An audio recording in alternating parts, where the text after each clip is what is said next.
We It's fine. record too No, early. okay. No, it's fine. What, like, how, like professional versus, like, chummy? How do you want We can have it chummy. Okay. Because that's probably where it's Okay. probably gonna go. I mean, No, we try to be professional, but crack a few but jokes. it's like it's it's fine. YouTube. Yeah, it's fine. Yeah. It's fine. Okay. And But then, anyways. yeah, structure-wise, do you have... I think just maybe just general, and then like kind of going down to maybe specifics or whatnot of like Okay. maybe some of the like kind of hot topic things of like, well, the story and then the casting. I have a feeling that we'll probably talk about that a little bit. Definitely. But anyways, Try and be less problematic, but I know, yeah, we'll just it's avoid digital. Ellen It's digital. Page. No, I actually have something very important about Elliot Page. Yeah, Okay. yeah. But we'll get there. We'll get there. But well, I don't really have a name of the show. Okay. I admittedly I kind of planned out the my basement. Yeah, welcome to the basement. Yeah, the Odyssey has been. Oh my word, I'm talking to you.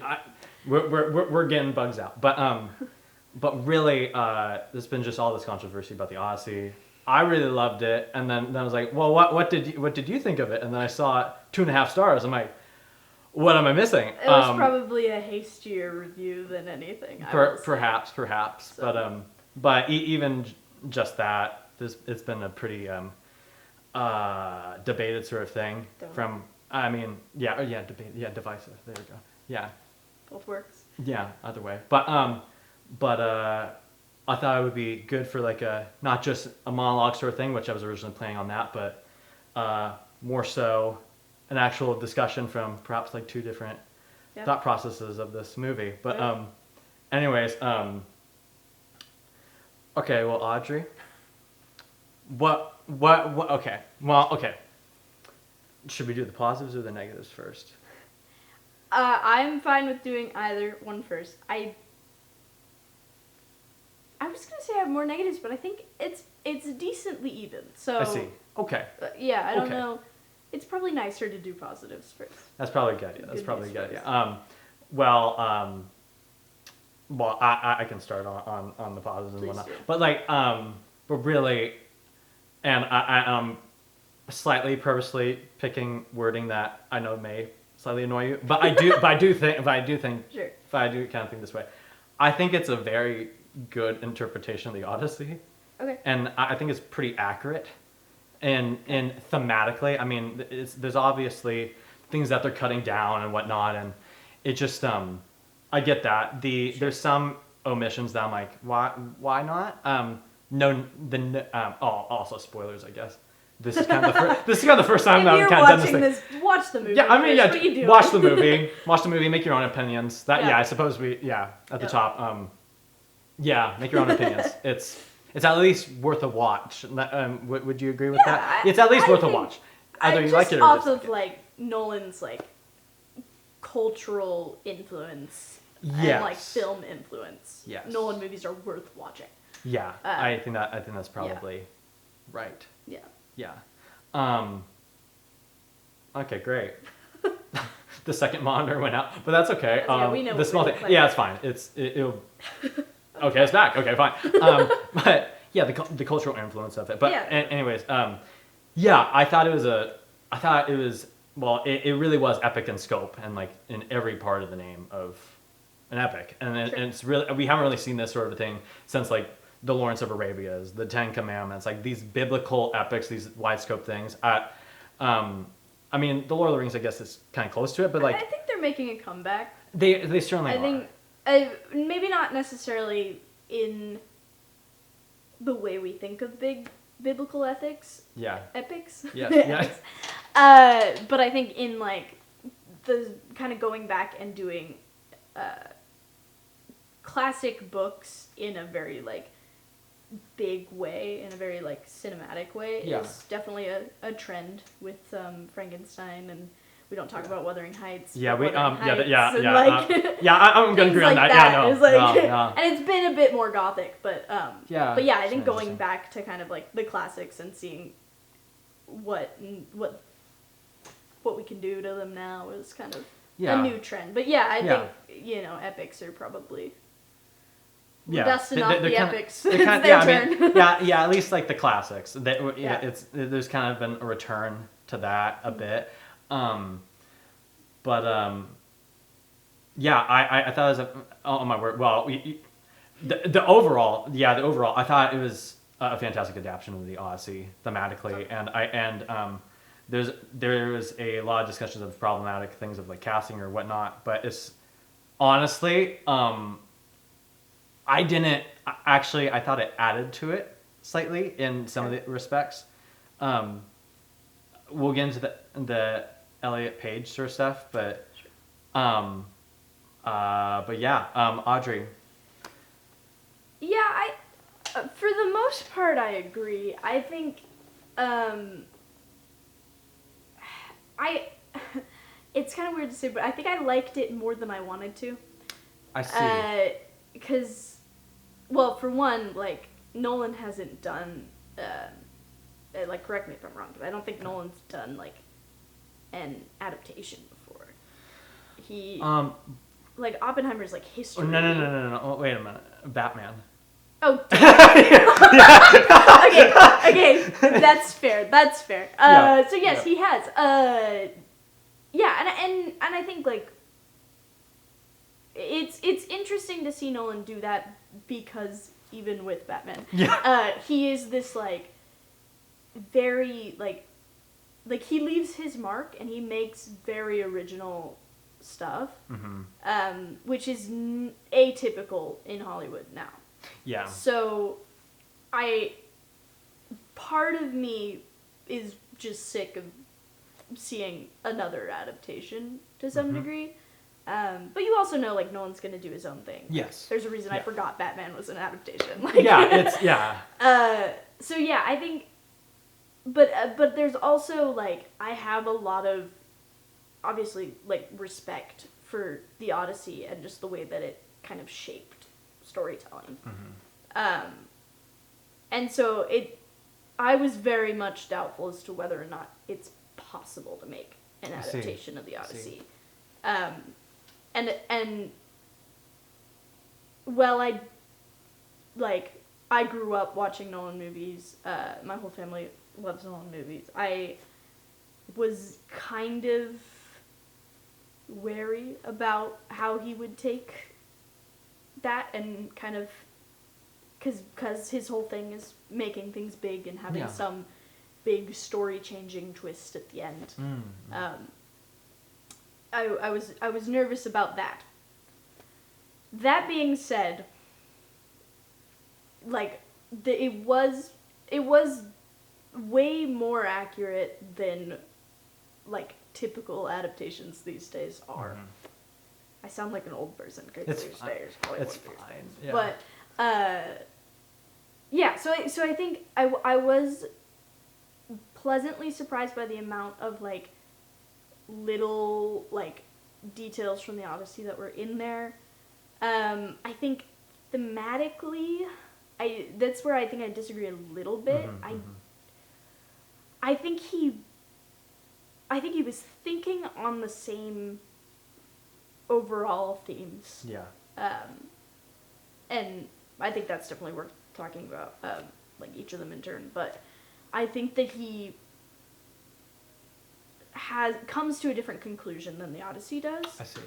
And in order to do that, he has to change it. But then the thing that I'm still on the fence about is I don't know that I don't know if he changed it in a way that I can respect a disagreement with the original story. I see. Or if he changed it in a way where I also disagree and it and there's also obviously the danger of like when you're adapting things, sometimes you just want to put your stamp on it. So right.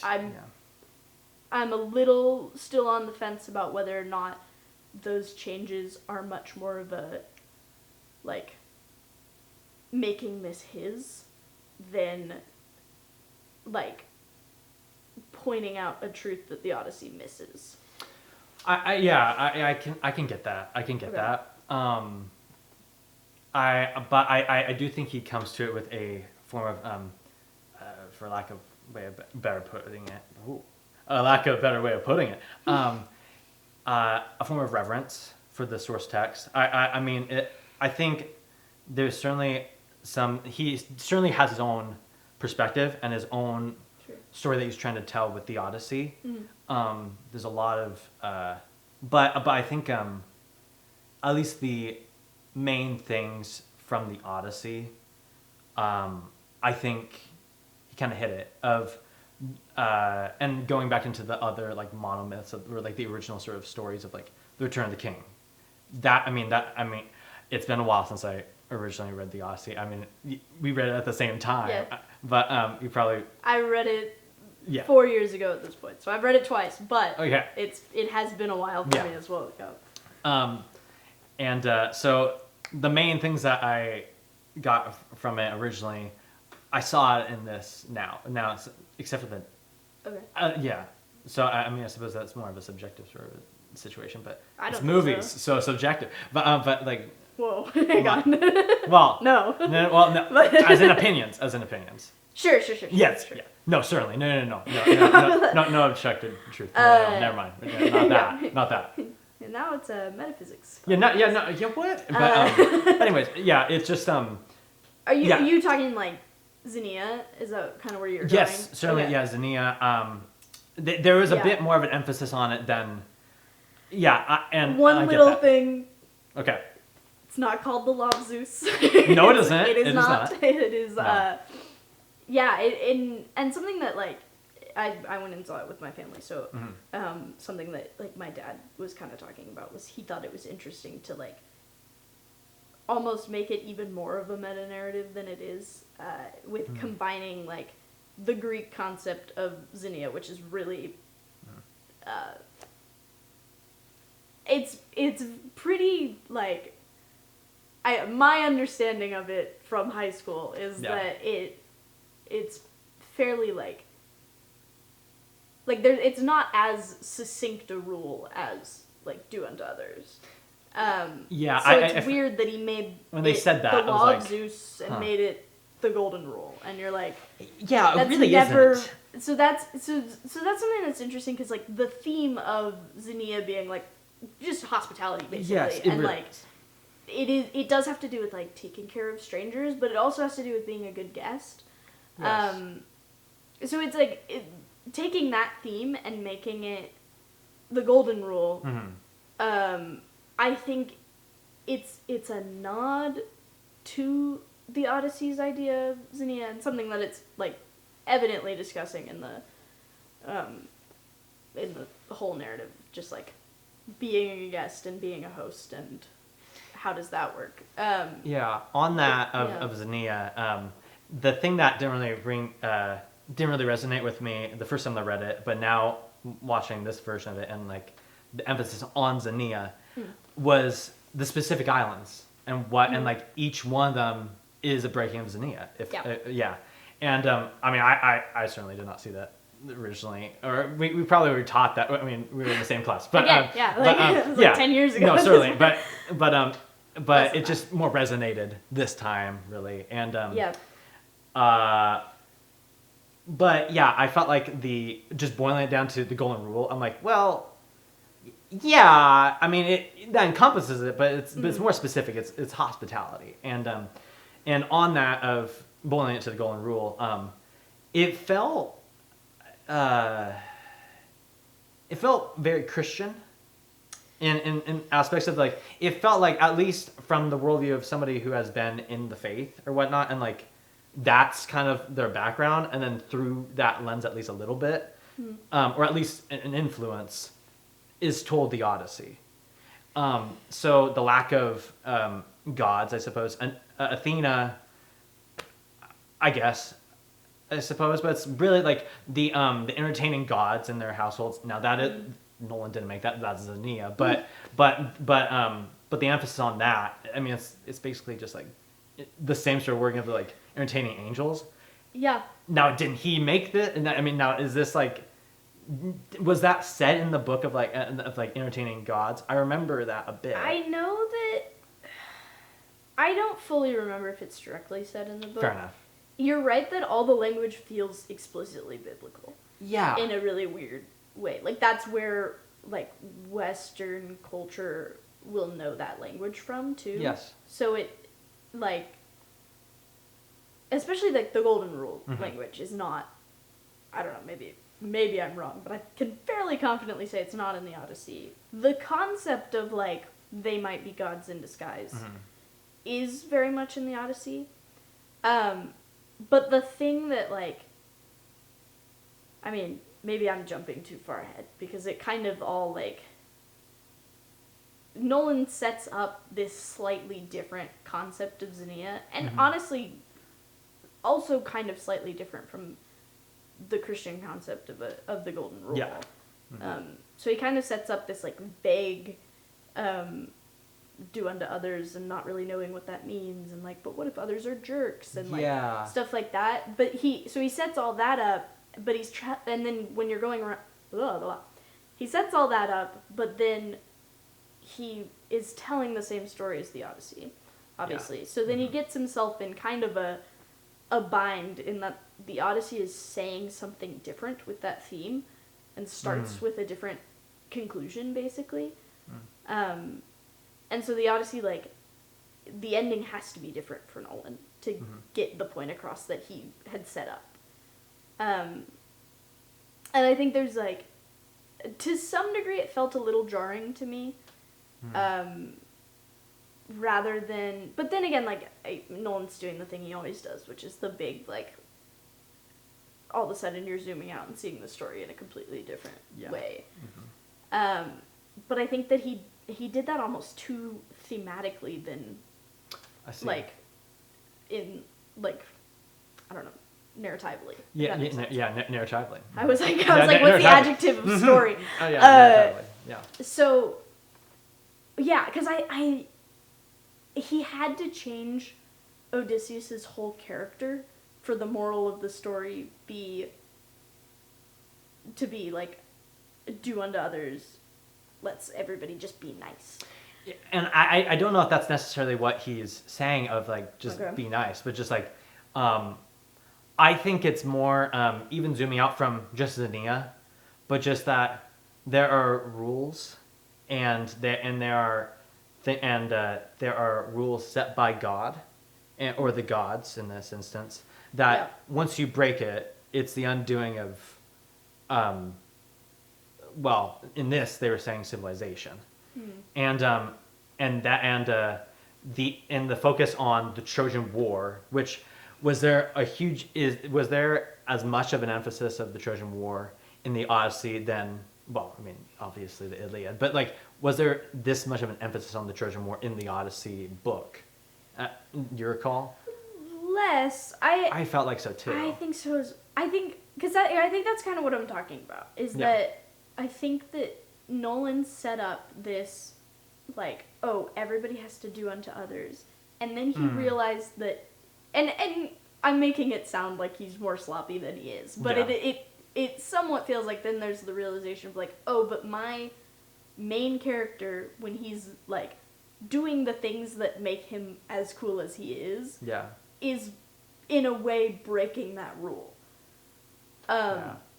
And so it's like, and to some degree the book hits on that, and that's, like, I mean, you can talk about, like, the Cyclops and, like, the cleverness there, and then the god's revenge, and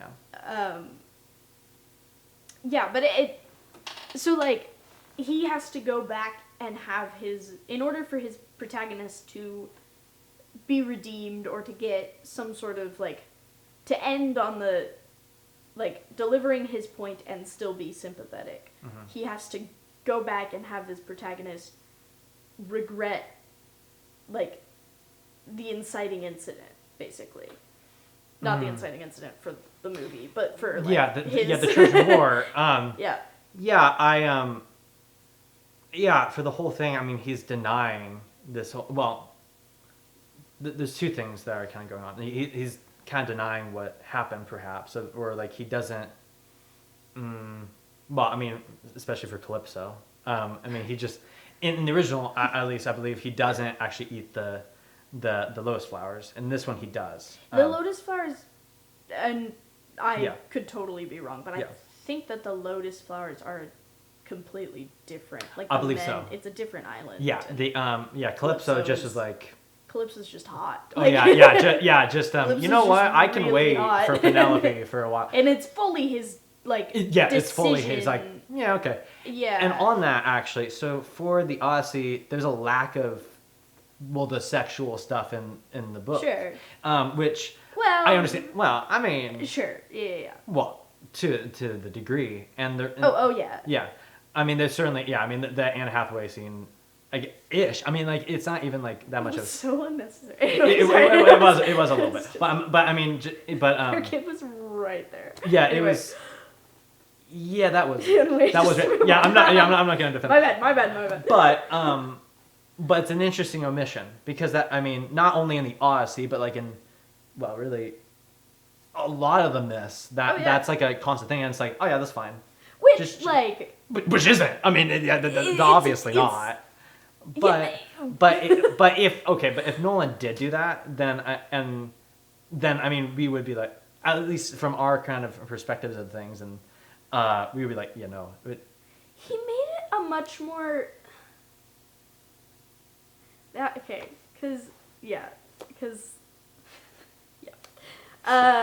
Calypso was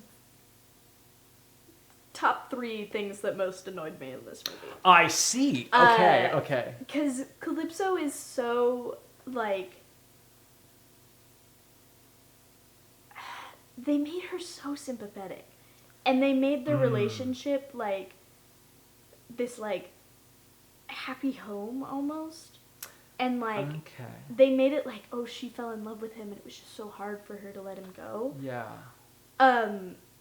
And in the book, it's much more sexual. No. Yes, it is. Yeah. But it's also not. Obviously, there's no explicit scenes in the book. Maybe there are. I don't know. Homer's crazy. I've read the book and then I've read the graphic novel. So and it is. I would not. It is graphic. Whew. It is a graphic novel. Yeah, lives up to the name. It does. It does. Yeah, and I think obviously one, I think Nolan's not afraid to do that. We've seen that before. Totally. I mean, I'm personally not saying do it. There's definitely ways around it. No, yeah. There's definitely ways to heavily imply it. And, work around it and still make it as gross as it is. And then, but I think the key distinction is that he makes it this it's difficult for him to leave because he's in love and he's happy, and in the book it's very much he wants to go home, he misses his wife, he misses his son, but she's so hot, it's such and that changes that's going back to what I was saying before. It's there's just so many changes in Odysseus's character. I see. And the entirety of the Odyssey is Odysseus's character. Mm-hmm. And Telemachus, but we'll get to Telemachus. I love that guy. But it's if you're making changes to who Odysseus is and what we see of that, it is necessary to change the ending. Yes. So, and I think that I personally think that who Odysseus is in the Odyssey and where he ends up is a better point, both about Xenia but also about another big theme, and we'll get to Telemachus is what is it to be a man, and yes. And I think that Nolan inherently undermines. Well, he's hitting on. So he chooses Xenia, but he inherently undermines. Sorry. Who Odysseus is, and therefore this picture of manliness and what that looks like, and not obviously not to say that getting hung up having sex in a cave for 7 years is the ideal of manliness, but it's I'm gonna get in a lot of trouble for saying this, so maybe I just don't say it. Well, yeah. Maybe we'll not say it. Anyway. Yeah. We can say it behind the camera at a different time. But, I'll just like lean out. Yeah, it's like, totally. Yeah. I don't know, like because it also just. Yeah, I was not expecting getting into. It very much like it. Kind of like. It doesn't directly. They don't directly like. Feminize him or whatever the word is. Yeah, they don't. He's definitely not feminine, but it's like. It's a different picture of manliness than the Odyssey gives, and I think that there's something to be gained from the Odyssey, whether or not I fully agree with that picture. Okay, other than having sex in the cave, what and the lack of it in this one, what kind of version what kind of a man is Odysseus in this? Like what if he is like the embodiment of like masculinity, especially at least in this movie, and then what does that compare with the book? Because I did not have that sort of a deal. I think that Odysseus has a they're both Odysseus and Telemachus are obviously hitting on both the themes because Homer's a genius, but I think that Telemachus is like a better place to look if you want to see kind of that theme really being brought out. And do you in the book, sure, but in the movie, do you feel like they're doing that? I don't think wholeheartedly. I think they missed the mark. I don't think that I wouldn't say that they completely left it behind because it's inherent to the story. I would agree. I don't think they. But Telemachus' whole arc is he's this boy who he's too old at this point to be a boy anymore. Right. And he feels that. Yeah. But he also has not had his father there for 20 years and doesn't know what it looks like to be a man. And he sees the suitors and he says, that's not it. But I don't know what is. So then for that, he then is trying to find stories of his dad, both to try to see if he's going to return or if he's alive or to get information, but then also what does it look like to be a man? And I mean he's been basically raised by the blind swine herder guy, which that casting, I was not expecting that to actually work out, but I thought it worked. I thought it worked out really well. Yeah, and I think so.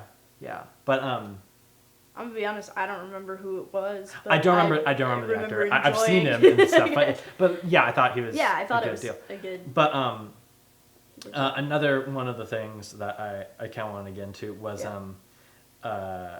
contrast. Sure. And Odysseus and then Telemachus, that's his son. Yeah. Right. Okay. Thank goodness. Okay. I think Matt Damon looks a lot more traditionally masculine than Tom Holland a bit. Sure. Well, I mean, okay, well, yeah, but I mean, just in the classic sense of very muscular, a giant beard, and I mean, it doesn't need to be a suit of armor. Looks-wise, they nailed it. Looks wise. Oh yeah, looks wise. But then that brings me into perhaps one of the more controversial opinions, Elliot Page. Sure. And we are really gonna get in trouble, aren't we? Well, okay. Well, I think it. I was going, okay, why? Why is that the case? Not only is Elliot Page from Tenet and perhaps not really one of his regulars, well before the transition, but in Tenet? Yeah, not Tenet. Oh, we're not Tenet. Inception. I was like, hang on. Yeah, I was like, wait, what? So one of the regulars, but not regulars, but at least in the cast of sure. The cast that Nolan picks on. But anyways, the use of Elliot Page and the fact that Elliot Page does not look traditionally masculine, and in comparison of we have Matt Damon's character, giant muscular bearded guy.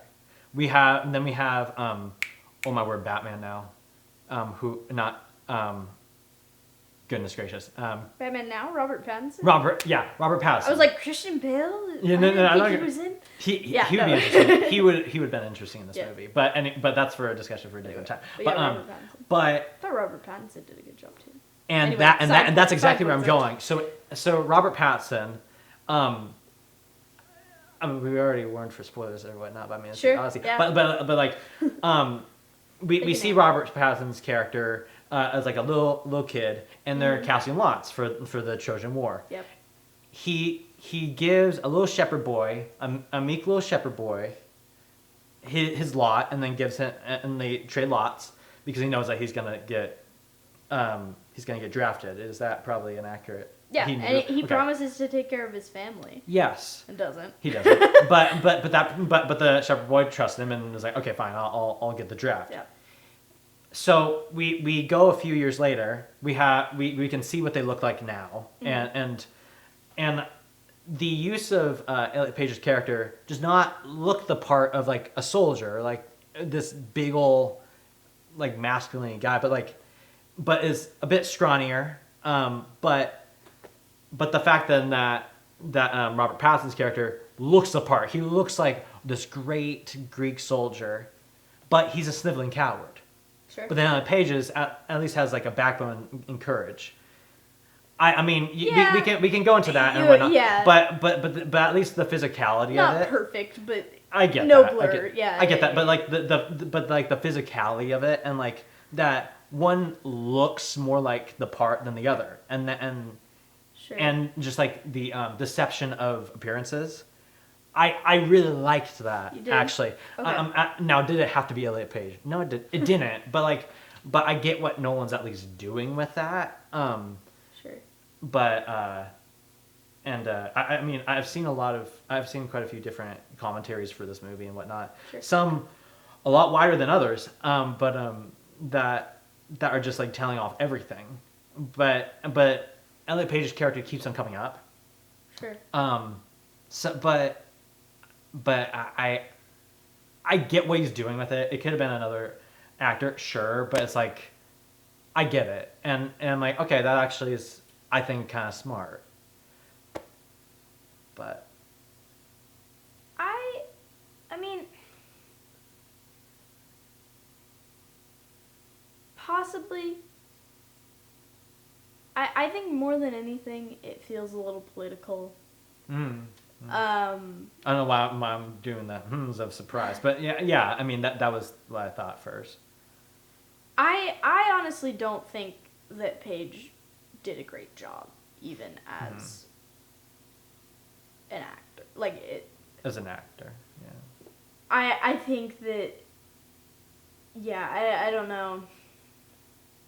I didn't love her in it. Yeah. I feel like.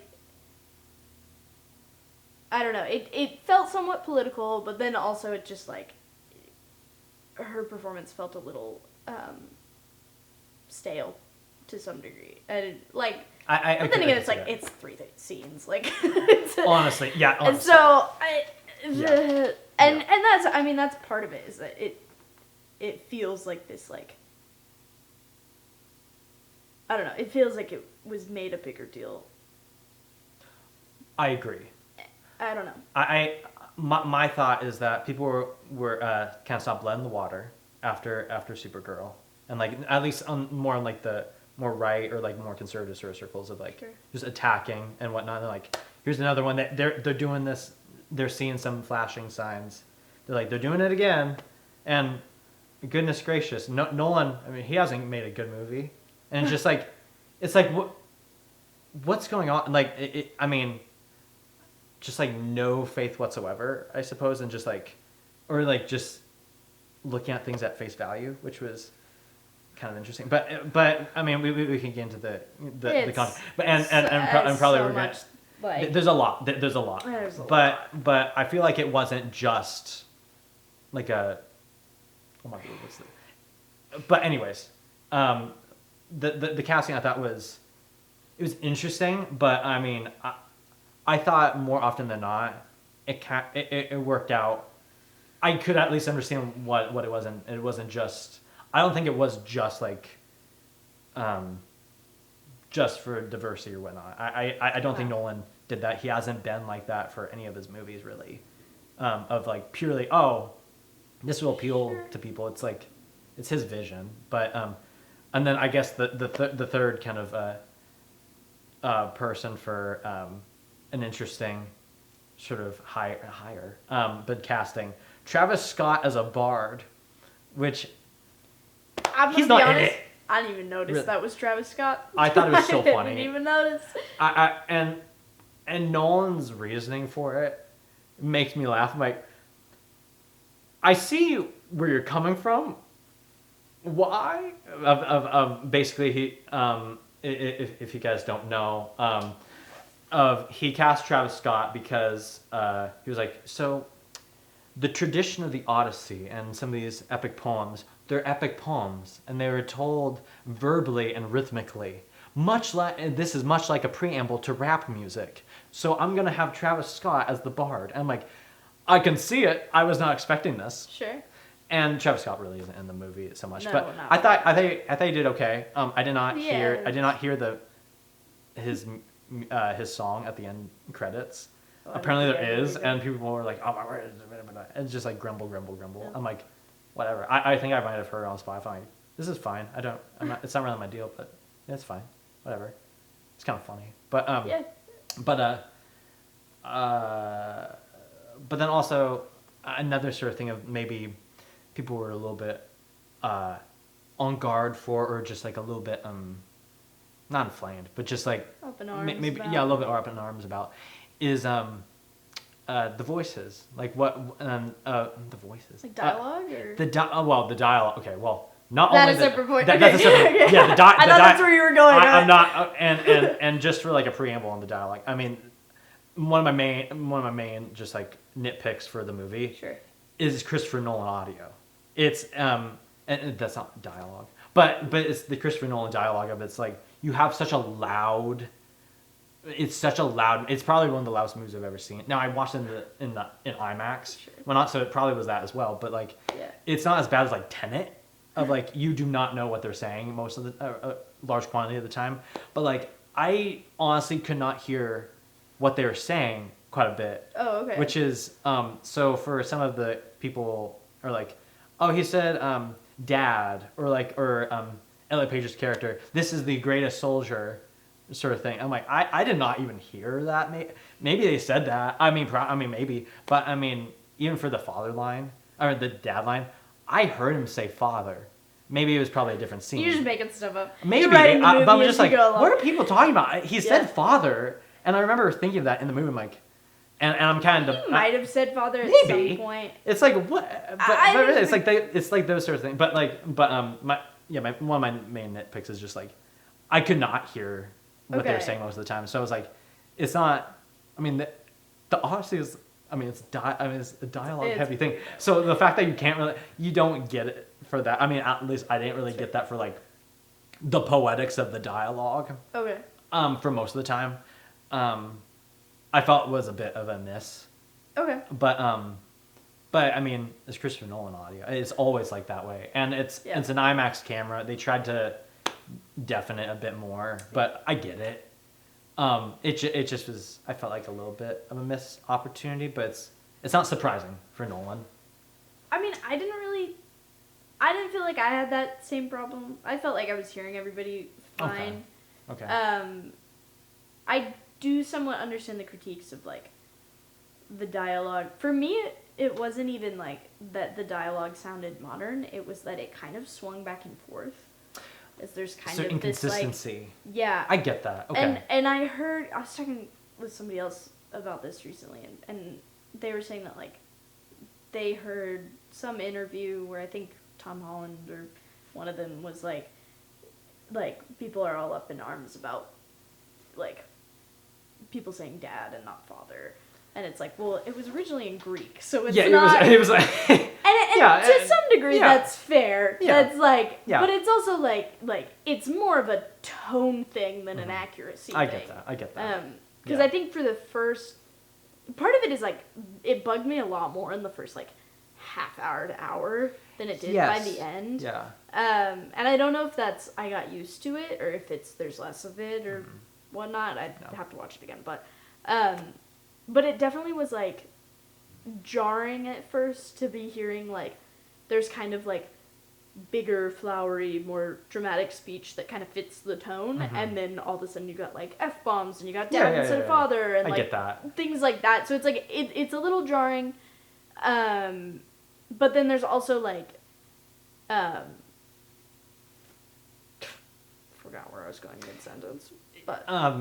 Yeah, it's inconsistent. It's jarring. It's inconsistent. And I get that. Yeah, it almost felt like comedic, almost like it didn't quite hit that, but it's like you could see a comedy version of the Odyssey where they're talking like, oh yes, father, and then they're like, yeah, daddy, like that swinging it like that has like a comedic kind of I get that. undertone. There was one line from like the swineherder guy that I was about to laugh, but then I'm like, oh wait, they're playing this serious. Never mind.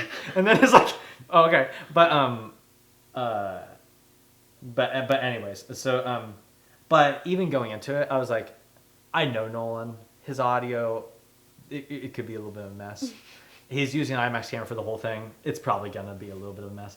But even to myself, I'm like, even if this was like in a different language and I can't understand any of it, will I enjoy this movie? And that kind of brings me into... Is that a regular criterion for you when you're thinking about movies? No, oh, okay. No, I was really. like... No, just was thinking... I've never thought of, like... no, it might be. Maybe it should be. But, but like, does it tell... Am I convinced by the story merely... Visually. And maybe by music, but, like, visually. And that kind of goes into the cinematography of this thing. Sure, yeah. I mean, come on now. I mean, it's... I think that's where Nolan excels. Like, I mean, come on. I think that's the main place where Nolan excels. It's I mean, who else would like climb a mountain that's never been really touched before, called Zeus's Cave? Because okay, so the main philosophy for this is like try to shoot as much on location as you physically can, and as minimal CGI. And if there is CGI, it's not the kind of CGI that you would really expect. I mean, Scylla is the only like more CGI than not sort of thing in this movie. In the whirlpool, I guess. They did not shoot on location for that, I guess. But for like Zeus's cave, of like the cave of like Polyphemus, the Cyclops. They don't call him. I think it is Polyphemus. They don't call him that in the movie, so you can say the Cyclops. We've been given permission by Nolan himself. Which a good design. I like. Oh yeah, I thought it was. Yeah. It definitely fit the tone, and it was like very Uncanny Valley. Yes. Which worked. Been a good way. Yeah. But yeah, the cinematography. I mean, like bringing the whole cast up a mountain with like a pretty much like I believe it's like 300-pound camera, let alone the film, like the extra film reels and whatnot. Yeah. And then trying to light this cave that has not been touched. Probably not because. Not only I don't think anybody has asked to film in there, but because no one is that ambitious or perhaps dumb. I don't know, but it's could be both. But it just is very ambitious, and I feel like cinematography wise, phenomenal. I mean, for that alone, it's a very pretty movie. Yeah, it's a very pretty movie. Yep. And have I considered trying to do a road trip to British Columbia? To actually watch in a literal 70mm print. I have, and we'll see if that actually happens. But well, it's like a 6-hour road trip. It actually would be. It's not a big deal. It'd be fun. I know, but it's like...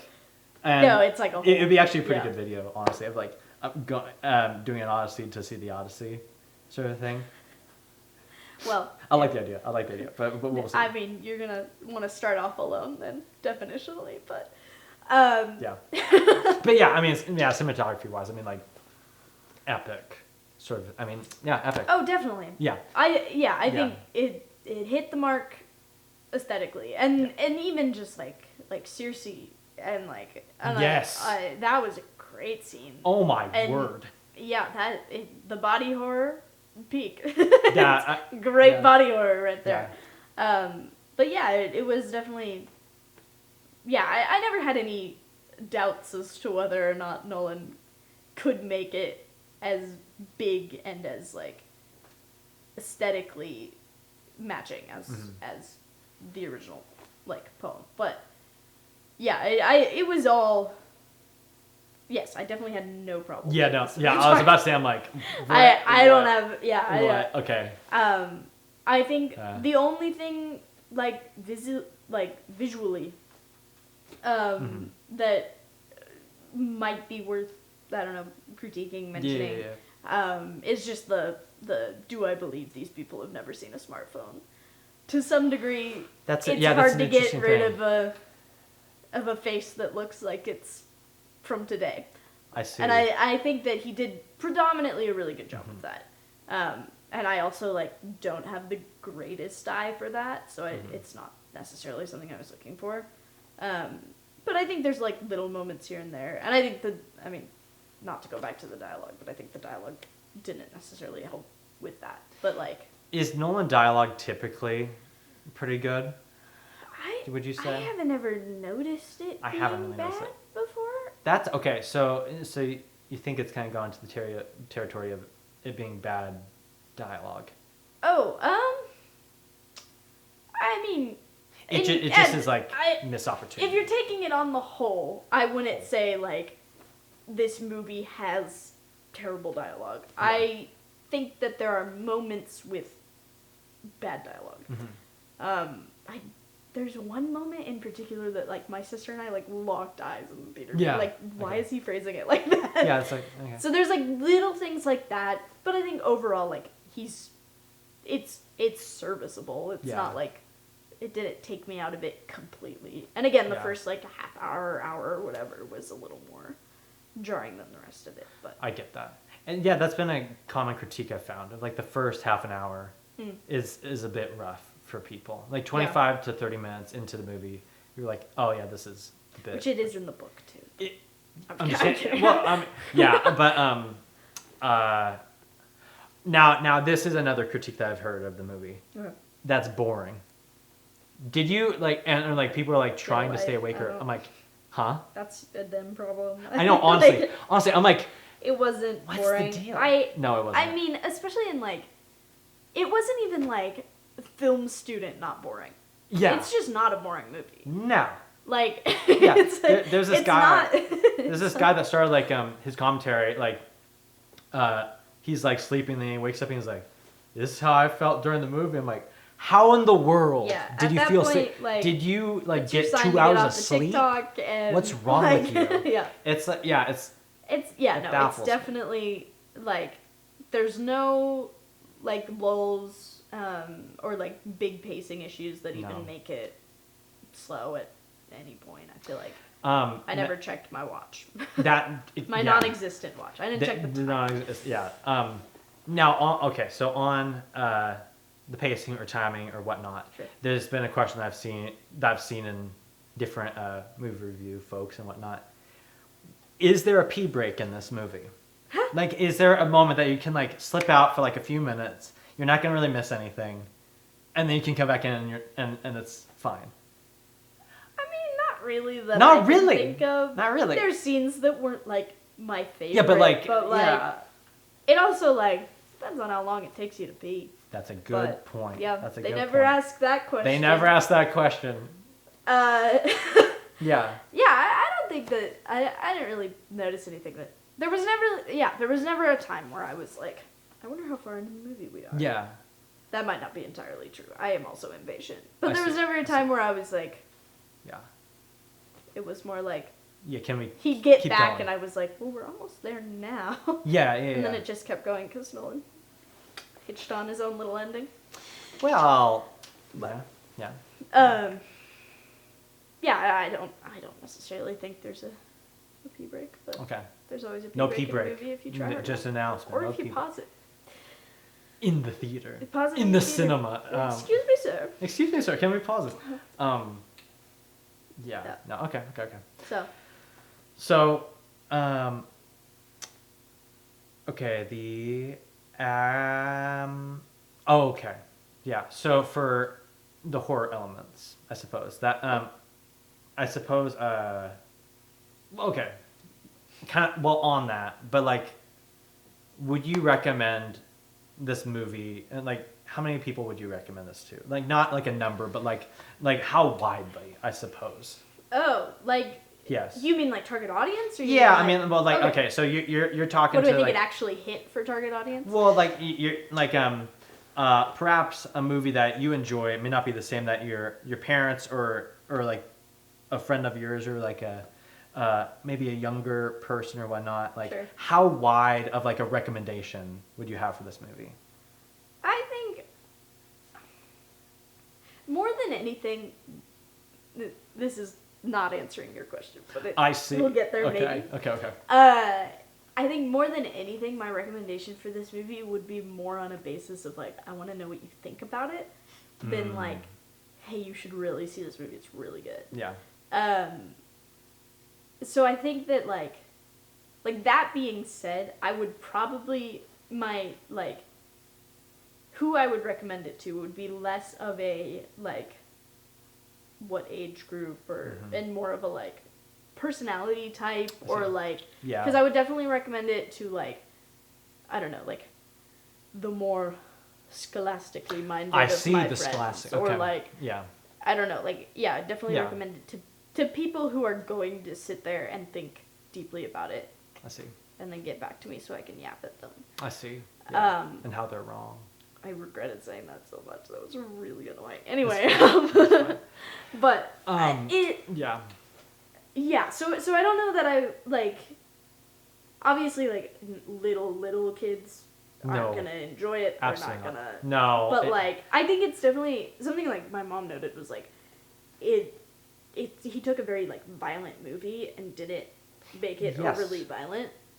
And it's like not to say for those of you who have disobeyed our warnings and are watching this without having seen the movie, it's not violent, but it's not like obscenely gory in a way a lot of movies. It totally could have been more gory. I'm not asking for it to be, but it could have been. It could have been more gory. It could have been more and sexual. The book is more gory. In the book it is. So so as far as like who can watch it, lots. There's a big range, but as far as like who I'd recommend it to, it would be much more on a basis of like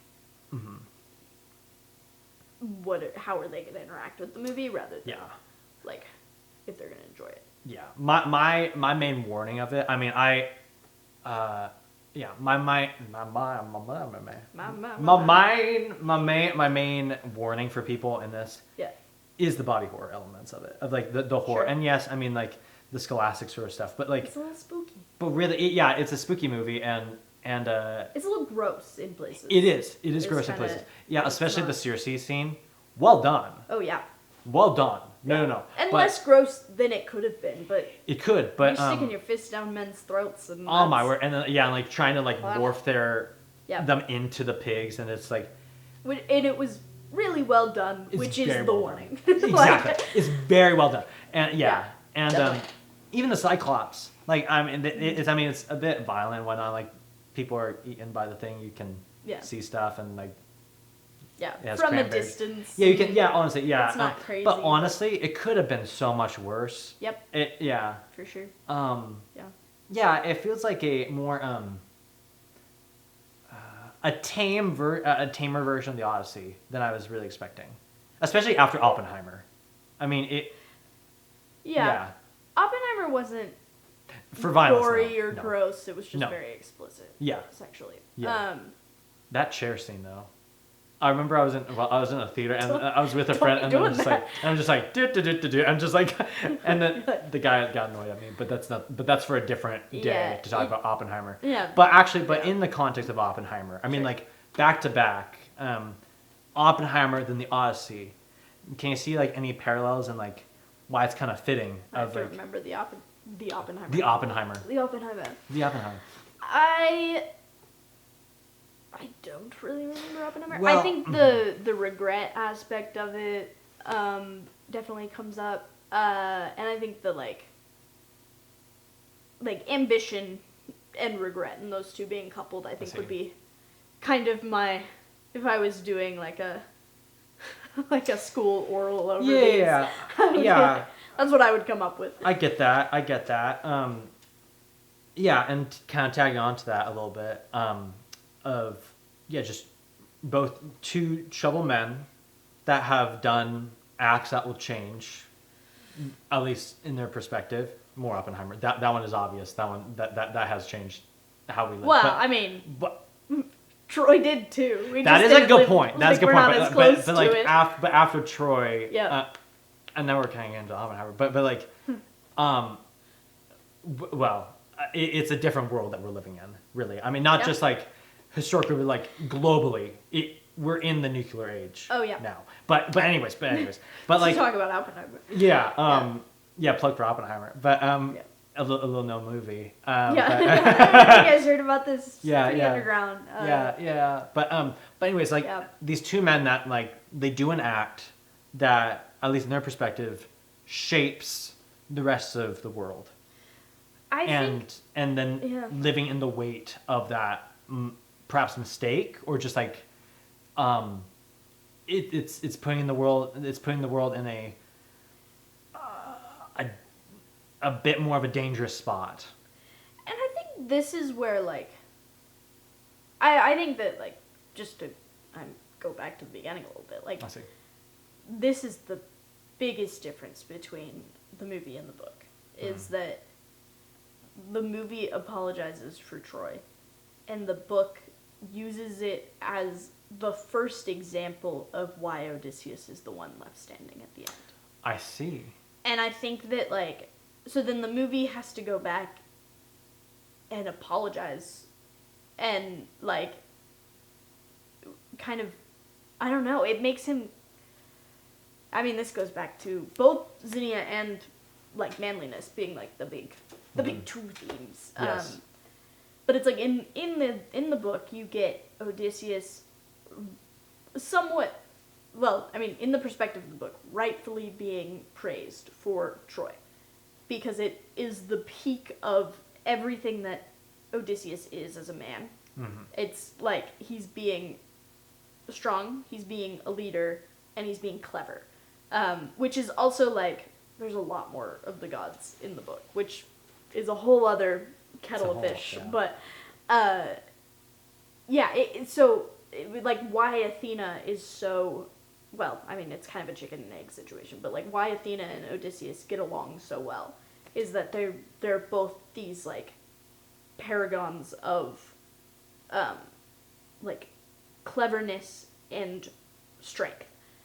And so then you get Troy being like his idea and the thing that wins the war, and it is this trick. And then you go to like Nolan's Odyssey and you get him being like, he apologizes for his cleverness basically, and then he goes back and takes out the other examples of Odysseus' cleverness throughout to some degree. Well, okay. So because you get the Cyclops scene, one of the best examples of Odysseus's like smarts. Yeah. Is in the Cyclops scene, Polyphemus like basically captures him, he pokes his eye out, and he's attacking him, and Polyphemus is screaming, and you have like neighboring Cyclopses. Yes. Which there's only one Cyclops in this movie. Yes, it's true. One. Only one. One eye. Just you know. I give this movie one Cyclops. Yeah. But the Polyphemus asks Odysseus like, "What's your name?" And Odysseus says, "No one." And so then when Polyphemus is screaming and like, "Oh my eye," and this, that, and the other thing, you have the neighboring Cyclops, Cyclopses, Cyclopsos, who are like, "Hey buddy, what's wrong?" And he's like, "No one's attacking me." And they're like, "Okay, cool. You go at it then," and Odysseus can escape. Yeah. And it's harder to explain out loud why that's cool because it sounds kind of funny, but it's a very cool moment, and it's like Odysseus always just being like 3 steps ahead, and it's this like, whereas his men act on instinct, and then you go back to like Calypso and seeing him act on this like very like instinctual thing, and that being the thing that gets him stuck, and then having to break free from that and do something smart. Like, Nolan kind of has him, the trademark of Odysseus and the thing that makes him stand out from all these other men who also, like, made it through Troy. Like, they're not weak at all by any means. I mean, Agamemnon. Yeah, just aura farming the whole yeah. But yeah, like the thing that makes him stand out the most is that he is clever and he's thinking ahead, and that's what like Athena as a goddess also stands out the most in the just in all the gods, because she can like kind of play both sides, and she can kind of like, she's the only one who will stand up to Zeus, and it's like she has the smarts to be able to do that. And so then they make this great pair, and obviously like there's a lot to be said about the gods and the lack thereof in the movie, but that was a big one, is that they made, because they had to take away Odysseus's cleverness because he wants him to apologize for this thing. Yeah, I think so. Then you have Athena being made this, like, you make her this mourning, sorrowful goddess who, like, he sees as one of the people in a weird way. So you have to, if you change Odysseus, you have to change Athena, and vice versa. And I think those are the biggest, like, where the movie and the book veer off from one another. But yeah, then it's just down to, why'd you change it? Yeah, I mean, my opinion of that is he apologizing for, the question of what is he apologizing for? Is it for a military victory just by itself?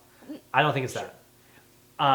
Is it for because he was crafty? No.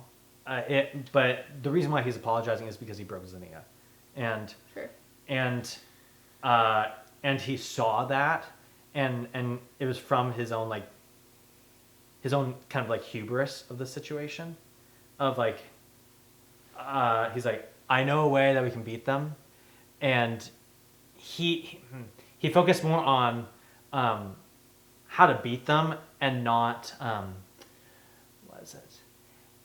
And not what is the honorable thing to do. True.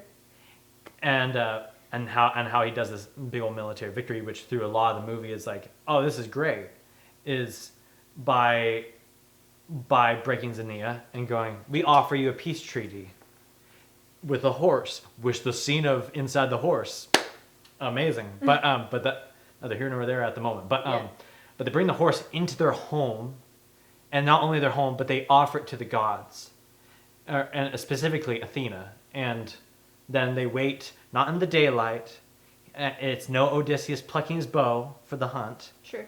They wait when they can be stealthy, which militarily, that's the right thing to do. Sure. But it's not as honorable as just head on. But they come out of the horse and they kill the people, and they don't just kill the soldiers.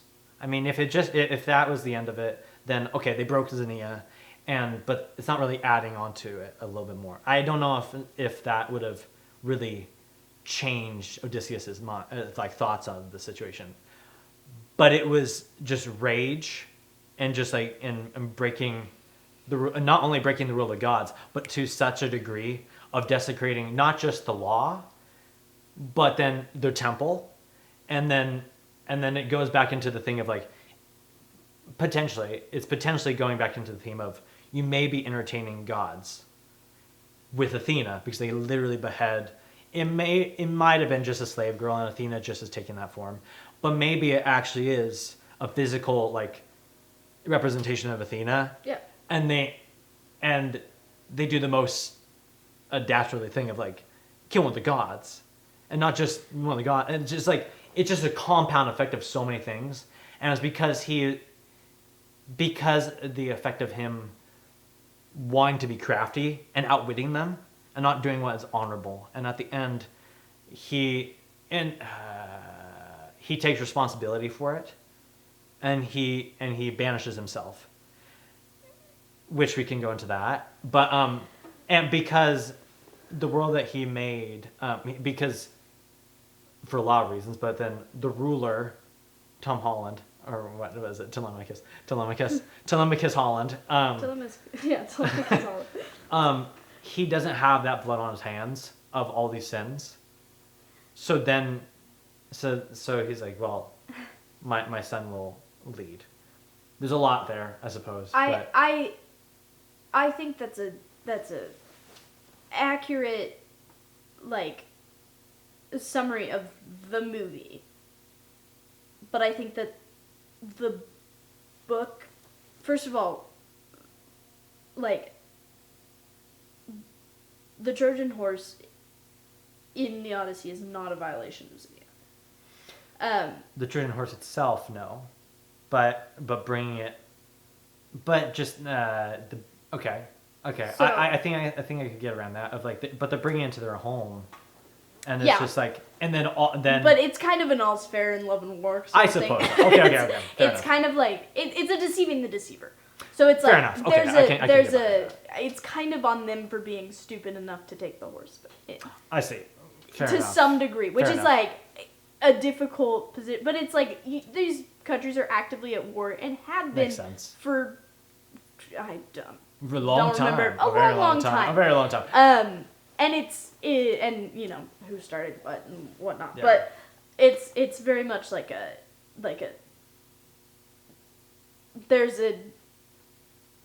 there's leeway for that in a wartime situation, like that. It's not so cut and dry.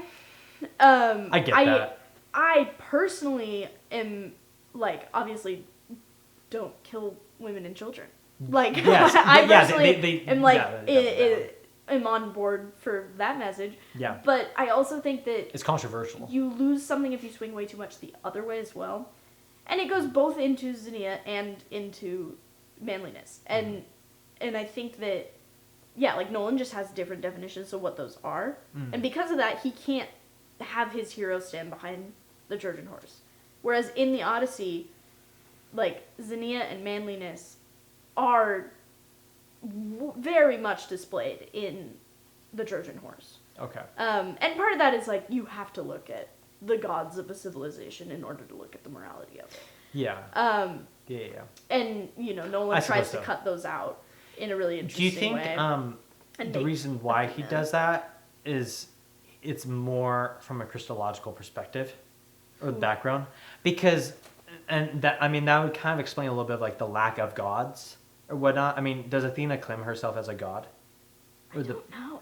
Because I don't recall Nolan definitely even like, I guess she does, yes. Does she? I mean, not directly, but they have the whole conversation about like, I'm Athena. You know, like, why not, like, you know, talk to us in a way we can understand. It's like, you understand the language of the gods. Language of the gods and is only this, through that, pain. and the other thing. And it's, I Which mean, that goes back into, like, from a Christian worldview that you have, like, special revelation, but you also have, like, general revelation being, like, you understand the language of the god, you understand, like, the world around you and the way that it works, and how the gods speak through that. And there's that concept in the Greek pantheon as well. But right, it just is a little bit more. I mean, it's a little trickier. Yeah, it's a little bit. There's a lot of gods and Plato they're kind of brings that against up, each other. So then you're like, what's defining what? Yeah, like the gods fall under some sort of rule, but that's a whole they're other. Just like if we were talking about the book, we'd talk about that for sure. Yeah. And that's the other thing is that like the rule, like it might be a god in disguise, doesn't really work with the Greek pantheon because sometimes you're fighting against gods, and that's sometimes seen as noble. Right. Like there's a place for that in the Odyssey and in the Iliad, especially because like the gods take sides in wars, and they very much did in Troy. So yes. So it's like you're not violating. Well, you're not violating Xenia. You might be violating Nolan's idea of the law of Zeus, whatever that is. Yeah. But you're not violating Xenia, and you're going to be up against some gods. And you can also, like, there's a place in war to acknowledge that somebody is your enemy and not, like, a terrible person. Like, you know what I mean? I see. Like you can, like, you're opposed, you can kill a Nazi and not hate them. Like, which... That's hang on, hang on, hang on. I mean, from like obviously there were German soldiers who were fighting on. I mean, we're getting into World War II now, but I feel like it hits closer to home. It's easier to understand. I have seen comparisons actually. But like, yeah, you can kill a German soldier and understand that they're doing their duty in defending their nation as well. I can see that. There's a likelihood there, that makes sense. like a sameness there. Yeah. And so it's like you're both doing the same jobs. Just the philosophy behind the different factions are a bit different. Yes, but, and I'm not obviously I'm not standing behind Nazis or anything like that. And this is gonna be on the internet. But no, but like it's something that like I just wanted to put it in those terms because it feels like something that like.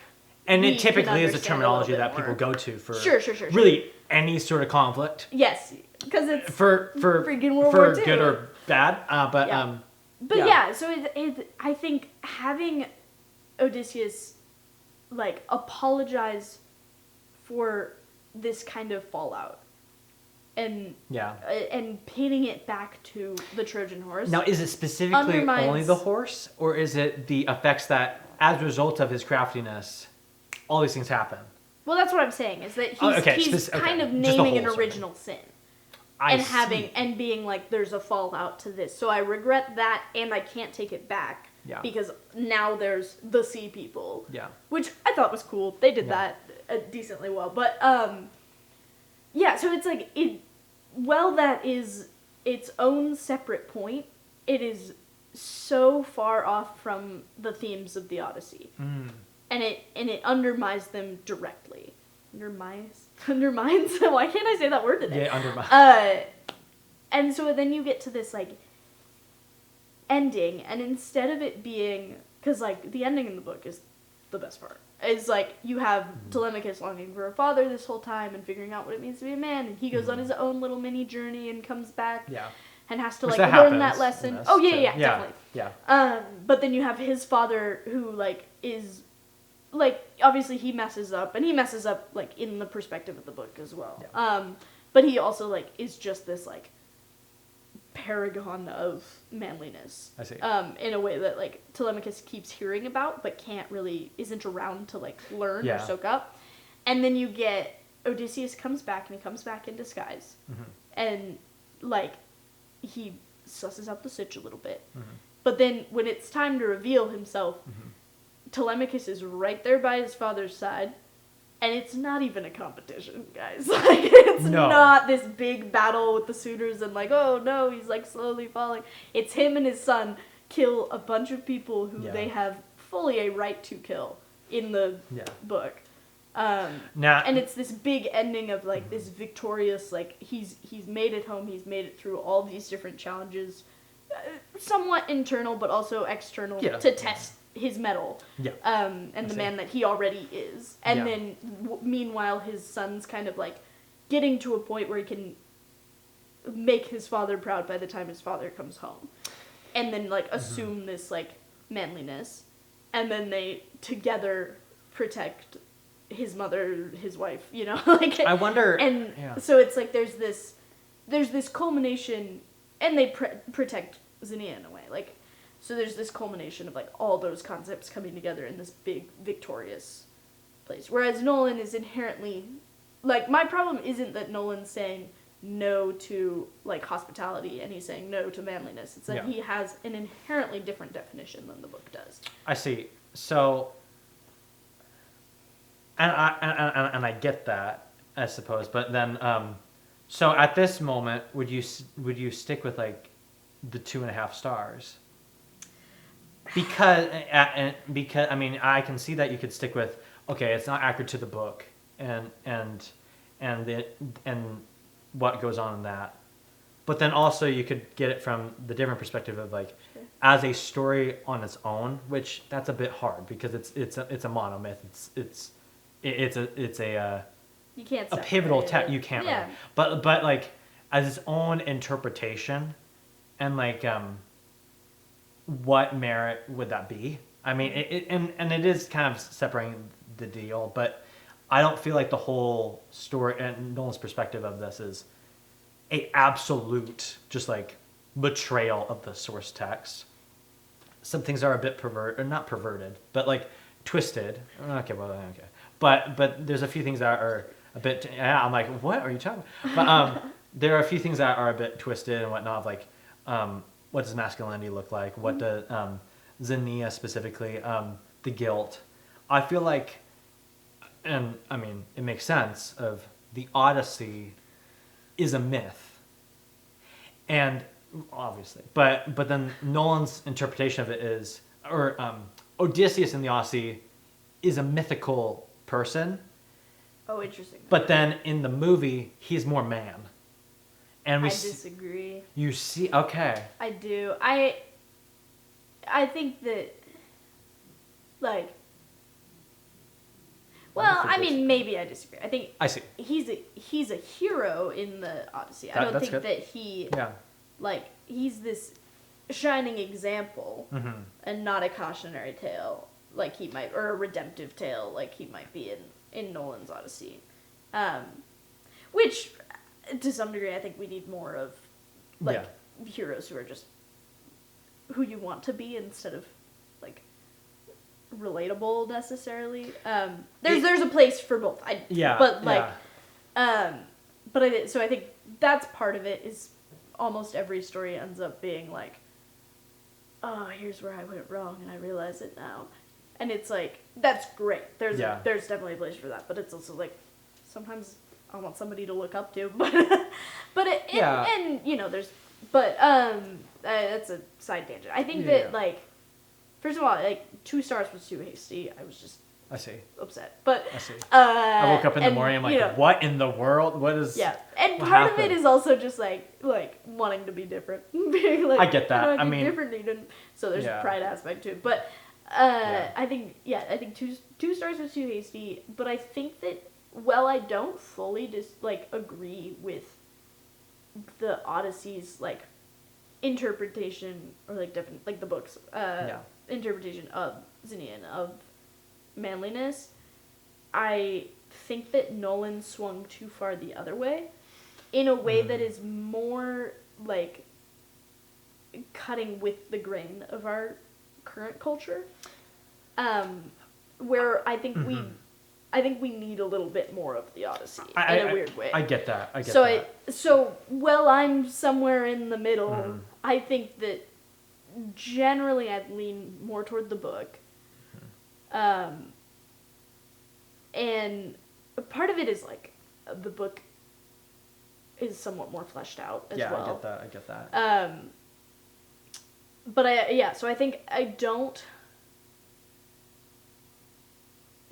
agree with, it's less of, oh, it's not an accurate adaptation of the book. Yeah. Even though there's that. But, like, also, like, people have been doing twists on myths to make a different point for forever. And, like, a lot of them are worth, like, hearing out. But would you say that this one is worth hearing out?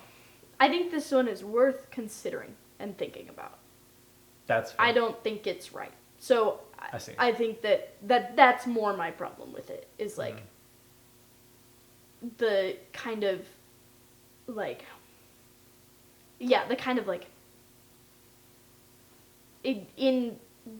it feels like it's tonally really, like, gritty and real, but it's also, like, a little bit of almost an easy answer to the question of, like, what is Xenia and what is it to be a man, is kind of this, like, I don't think it's as simple as plucking your bow, necessarily. So, well, I think there's some nobility in that. But, like, the nobility of, there's like, a lot of questions of there. Facing your opponent head on. Either it's a deer or a person. Or maybe it turns into a person after you shot it. To some degree. I think there's more. But that's the thing, is, like, we're going to sit here and talk about it for hours, whereas Nolan has the simple end. You know what I mean? Yeah, like, I mean, there's so many different, like, compressing it to 3 hours, almost 3 hours. It's like, and I don't want to say it's, like, Nolan's Odyssey is entirely black and white, because it's not, and he tells a good story. But and it's, like, I don't know. And there's also the aspect of, like, it almost feels like he's saying this to, like, instead of to say something that he thinks is true to make a movie that looks deep. And I'm wondering how much depth there and substance there actually is to it. Okay, I get that. I get that. Yeah, and part of that is like the I mean, going back to like, if you're doing an adaptation, you have to like, the things that you change are so intentional, and it's always a question of like, why are you changing them? Yeah. And there's always the temptation to be like, to put my name on it. And I think that, I mean, I think it's probably unfair to boil it down to that entirely. Yeah, but I think Nolan wasn't just doing it to have his name on the Odyssey or whatnot. Sure. And really, he's been telling the at least the overall story of the Odyssey for the majority of his career. And he didn't really realize this until he started making the Odyssey. Like, I've been just making this movie. But with Interstellar, I mean, sure. Now I wasn't thinking of. We were going to go to this. We're just talking about every Nolan movie. Every Nolan movie. Yeah. But no, really, I'm just like, a man, he has a duty that he needs to leave home, and then he gets lost for a while. Now, how he gets back is a little bit different from Interstellar and the Odyssey, but and he loses time. It's like a little bit of a time jump and whatnot. Now, it's not. It's a monomyth, so it's like structures and whatnot, but it's not a direct sort of deal. But like, it's at least like, it's like the great grandchild of the one. It's maybe diluted down. And so many movies are. Absolutely. So I don't want to like. Yeah, absolutely. I don't want to say like Nolan is especially like. Yeah. This no. Like most of storytelling comes from Homer in some way. Absolutely. Yeah. No. But yeah, I don't want to like. Beats. I don't want to undermine it. And said that word again. I don't want to undermine it entirely and be like, oh, it's just like he's just being prideful and he's just a pretentious director. And like, I don't think it's necessarily really that. I think that like. I don't know. There's some degree to which it's kind of an easy point to make, and it is less against the grain, but also and this is like the thing that I think I'm still somewhat chewing on. I think it's less substantive than what the Odyssey has to say about those things, but also just like than necessarily like the what the truth is as well. I don't know, and again, like, I think I need to chew on it a little bit more, but I think that was my main critique. I see. Yeah, so yeah, it's less of, there's, some of it is like, oh, he changed it, and it's one of the most iconic stories of all time. Yeah. So it's like, why are we changing it? But also some of, like, I don't agree with the answer that he gave either. I see. But yeah. Well, plus I wanted that last scene with Telemachus and him just killing suitors left and right. Yeah, it's kind of John Wick-esque, kind of, which is kind of funny. It was very much. I was upset that Telemachus was standing there, and then he went upstairs and got one guy. He got one guy. Well. I was like, I wanted them like back to back, just like. Well, he isn't. Well, he isn't the same kind of man as Odysseus. In Nolan's it makes sense. Yes. In the Odyssey, it's like him becoming the same man as Odysseus is the point. That would so that's like but he didn't win by it's I